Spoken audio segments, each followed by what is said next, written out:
Hi everyone, welcome to another Hatton's Model Railways live stream, and this morning we're bringing another skills cast for you. Today we're looking at detailing our track, adding the finer details alongside our running lines to really enhance them and bring them to life. I've got quite a few different things in front of me here today which we can use both on and besides the track to really add some further detail there. I'll be showing you some of the basic skills that you need to be able to put these parts together. But don't worry, there really isn't too much to today's session when we get technical, so it's a really nice, easy one to start the week with. As ever, I'll be answering any questions you have in the chat. And of course, if you have any questions and you're not watching live, feel free to follow the link in the description to find information on every item that I'm showing you here today. Or of course, feel free to get in touch with our customer experience team who are more than happy to help you there too. So what's the point in detailing our track? Surely once we've got it down on a board like this, that's all there is to it, isn't there? The trains run, the trains move, but adding the further detail there really can replicate those mainline railways either of yesteryear or of the common modern day too.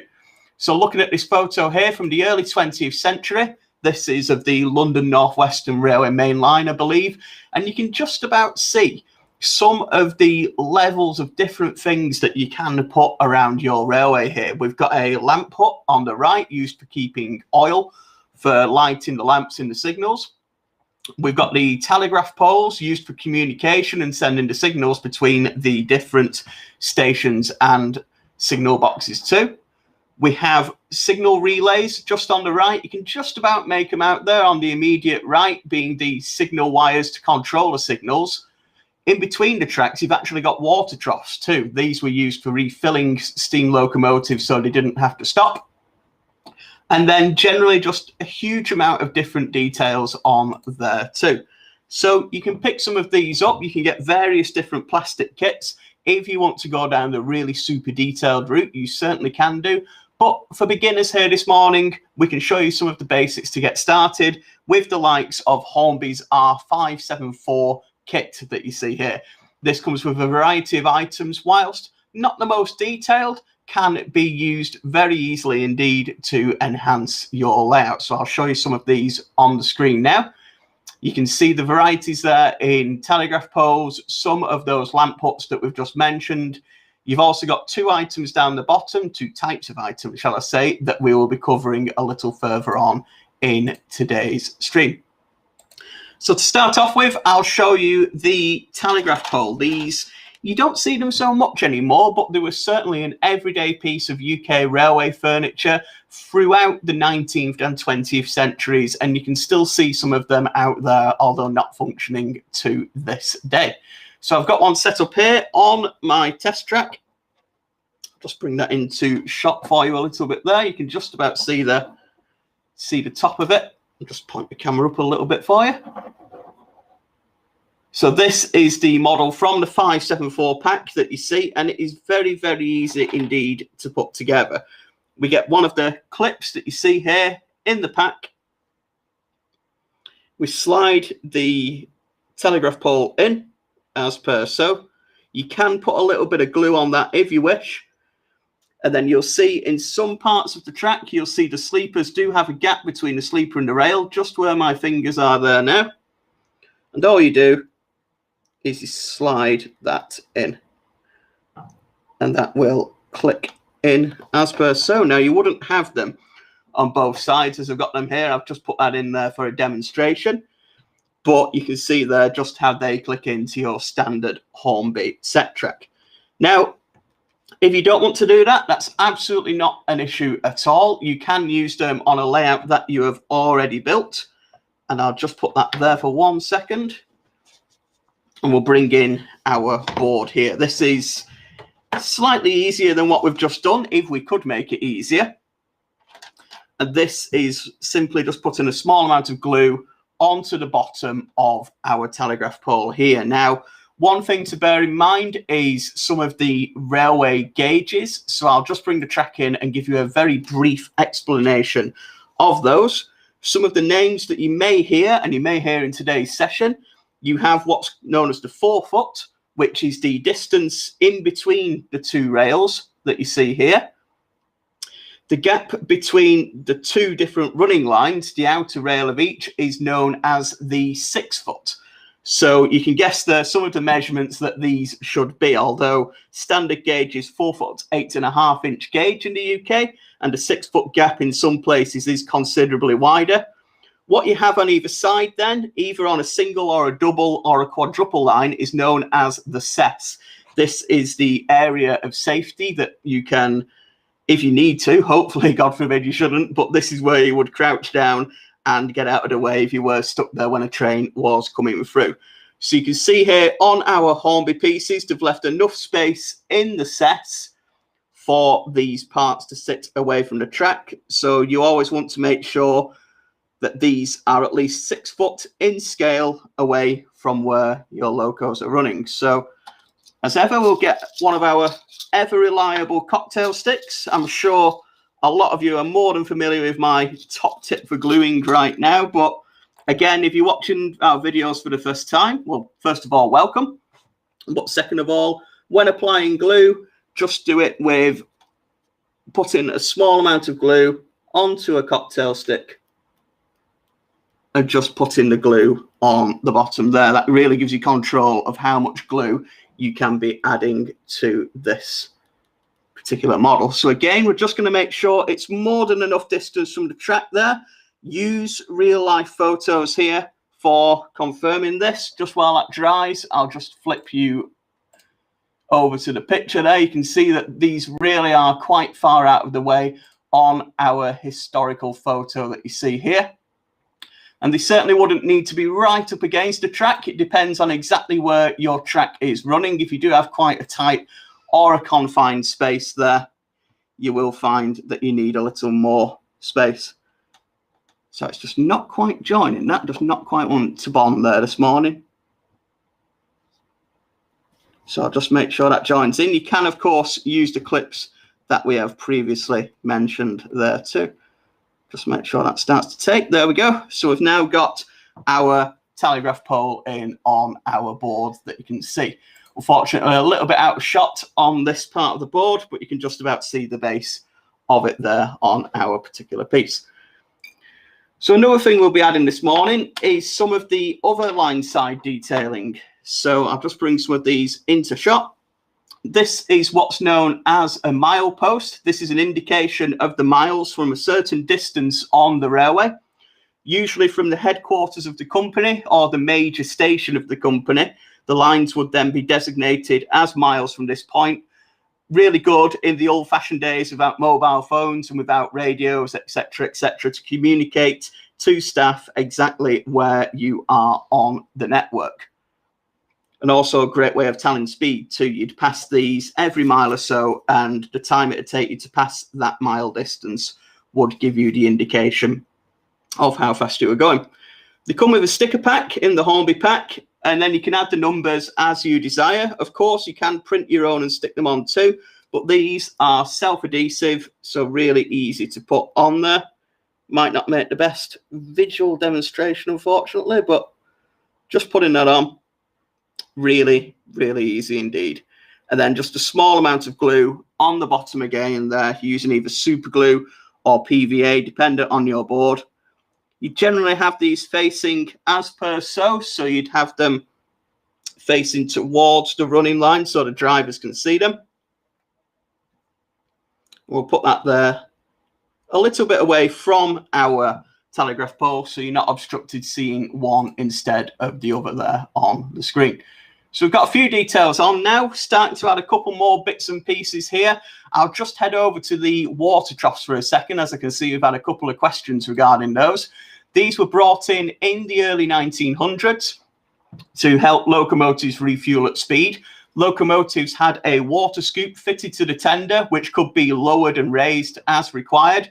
And whilst the locomotives were working on the main line, when they passed through these water troughs, they would lower the scoop and the water contained in them would then be passed into the tender rather than waiting in the trough. So Quite a modern invention for the time, again around until the end of steam in the 1960s. They are quite a rare beast to see out there these days now though, so it's not something you come across, but you can replicate them in model form. This is the kit that I've had on show throughout today's stream.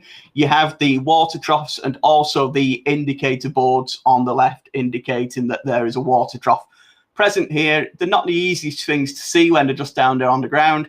So they did have these big signs to indicate to drivers that the troughs were both starting and ending, so you didn't cause any damage to the water scoop on the locomotive. These come as plastic kits in 00 and N-gauge in the ratio range, so N-gauge modelers can get involved on this one too. And I'll just show you a close-up of how that kit comes. We've got the image I've just shown you on the screen, and then various plastic parts to put together and to sight in your track there. So really easy to put together, that one. If you want a little bit more info, don't hesitate to check out our building plastic kits video on our website, where we show you the skills needed to put those together. Back to our little diorama with a few more bits to show you yet today. And again, we're just going to be sticking with trackside signage today, although I've got one track piece that I'll put in at the end for you too. We're going to be looking at this whistleboard here. Now, these were indications from the very earliest days of the railways to indicate that the driver needed to whistle for many different reasons, mainly that either a level crossing or a potential obstruction was coming up.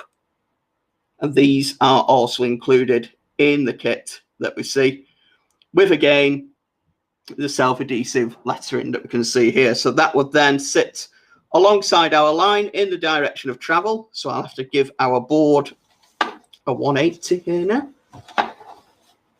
We'll put our milepost over there. And then, of course, this will be the other side of the telegraph pole, but I've put it there now. So this, again, would be offset to the line, but visible enough to the driver for him to indicate to whistle. These, again, come as a single plastic piece within the pack that we've been looking at today, and a tiny bit of super glue will, again, adhere this to your layout. So we'll put that there. Last but not least, we have gradient posts. Now, these are, again, back in the, shall we say, the non-digital era of railways. These were a great indication for drivers and locomotive crews and guards of trains too, that gradients were changing. The line was either starting to climb a hill or level off or start to descend. This was very important in the days when the brakes were controlled on each individual vehicle, so the guard would know to fasten down the brakes on certain parts of the train, or indeed the driver would also know to make sure his brakes were on tight or off when going up a hill and have to apply more steam power on the locomotive. So these, again, come as parts of the kit. We've already done our self-adhesive lettering on here. It's a bit of a steep gradient. This one, 1 in 20, is actually a very steep gradient indeed. And that means it climbs 1 foot in height for every 20 feet travelled, which sounds quite a bit. But actually, when you look at that as a slope, it is something quite steep when it comes to railways. So when you see one of these gradient posts, the formula for it is it climbs 1 foot in the number shown at the end. So it's a 1 in 100 gradient. It's climbed 1 foot in 100 feet. If it's 1 in 10, it's climbed 1 foot in 10 feet. So hopefully that gives you a little bit of an understanding there.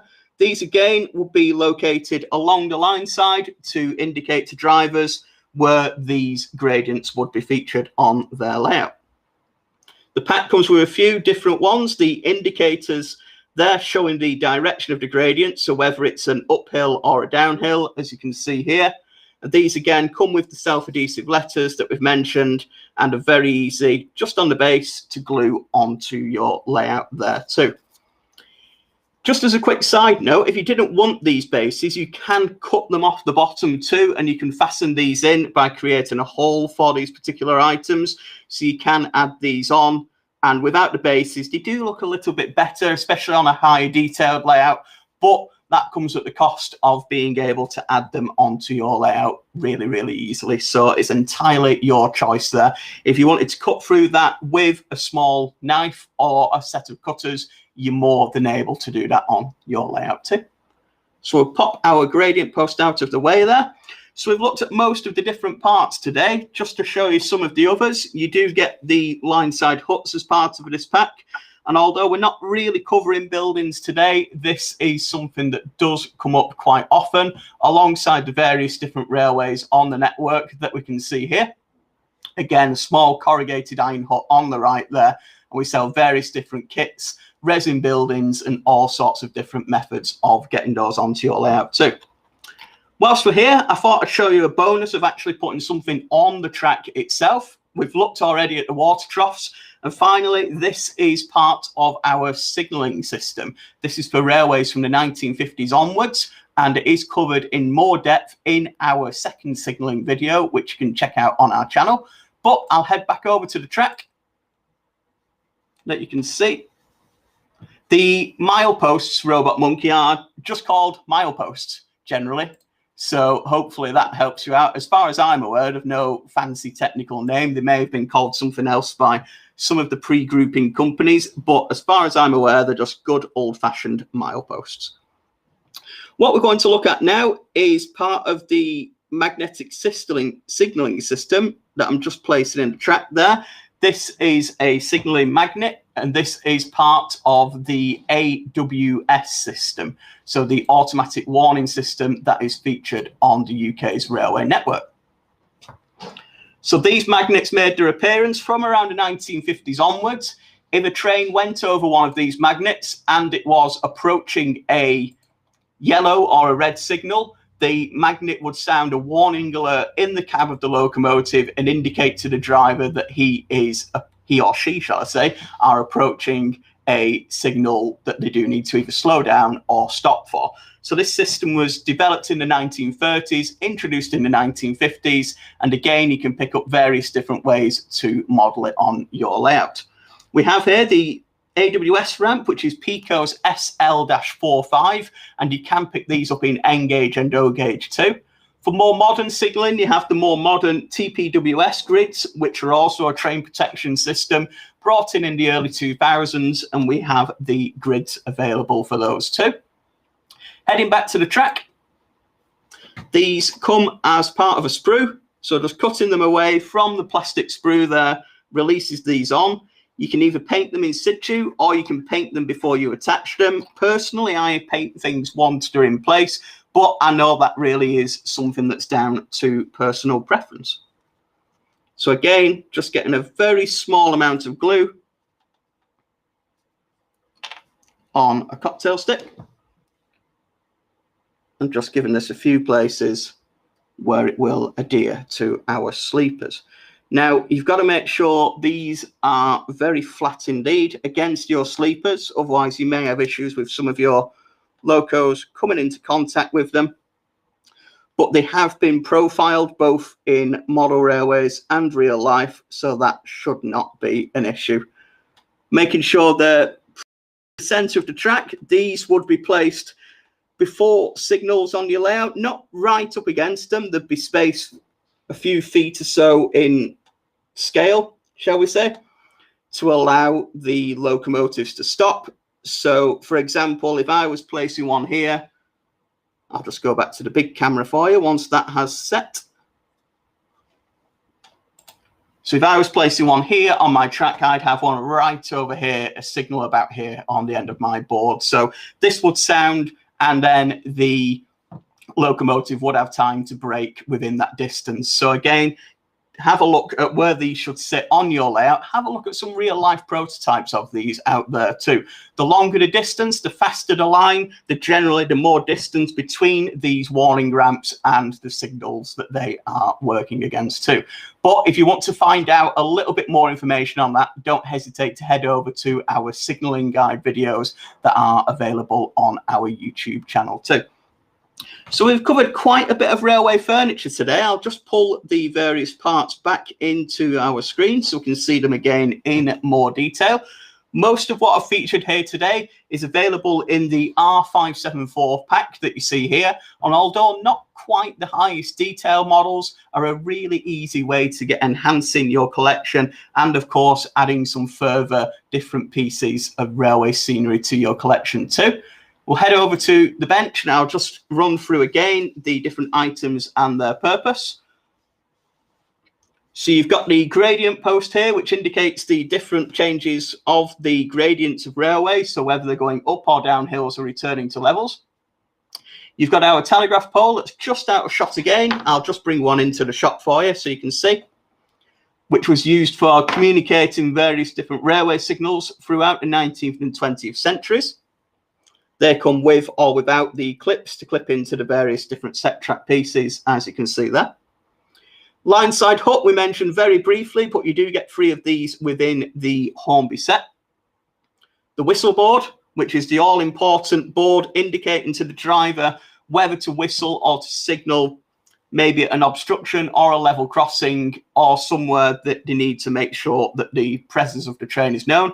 And finally, our milepost at the end there, indicating the distance along the railway from either the headquarters or one of the major stations to again be able to communicate exactly where a train is on a section, or another example being where repairs are needed to be carried out on the network too. It's a lot easier to say stop at milepost 14 rather than stop at the 3rd bridge with that lovely tree on the right hand side of the line. It just makes things a little bit more easy and a little bit more standard to understand for railway engineers. So some of these items you don't see as much on the UK railway network now. Some of these items are still a massively important part of the UK railway scene, but all of these different pieces can be important parts of your model railway too. Showing you there these items as they appear in the pack, but these are just one of many different sets of packs, accessories and kits that you can buy right now to add a huge amount of detail to your model railway. So don't forget to click that link in the description if you'd like to find out a little bit more. So I hope you've enjoyed today's video. I hope I've answered a lot of your questions regarding the items that we have on show here. If I haven't answered your question or you're watching a little later and you're not watching live, feel free to get in touch with our customer experience team via phone, email, or live chat on our website, and they'd be more than happy to help you out with any of the products I've shown here today. If you want to find out more, don't hesitate to subscribe to our YouTube channel and like our Facebook page. We have many more of these Skillscast videos there too, especially great for beginners who are just starting off and really want to add some details to their layouts. Otherwise, I hope you've enjoyed today's video, and I'll see you again soon. Goodbye.